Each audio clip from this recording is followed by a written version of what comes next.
Okay, this is a quick introduction to our new W channel. There's several new features on here, including the fact that the ID channel is built right into the extrusion.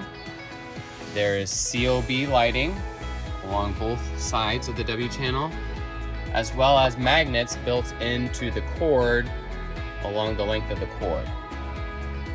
To install the new W channel, the first thing you're going to do is grab your brackets. There's going to be a 2-piece bracket shipped with every W channel, and figure out what length you need the W channel bracket to be mounted based on the pusher for your installation.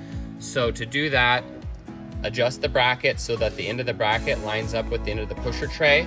These are set up in 1-inch increments. And once you have that alignment, find the hole pattern that correlates with the end of the pusher tray. Go ahead and take that off. And then you'll use 2 push pins, one here, and then a second one here. Push and lock those in place. So this bracket's ready to go. I know from the last one that I want these to be on the farthest or the longest orientation for this installation. So I'll go ahead and line this up on the second one, get the pin, set it in place, and then basically just push it down to expand the pin on the back side to make sure it's locked. Once you have the pins locked in place, you'll grab your W channel. The W channels are reversible, so they're the same from either way. So you'll want to make sure you have the cord oriented where your power strip is. For this installation, our power strip's on the right, so we'll have the cord on the right. We're going to go ahead now and take the first bracket, and we're going to take this T shape and we're going to engage it in the W channel, and then we're going to just rotate 90 degrees to lock it in place.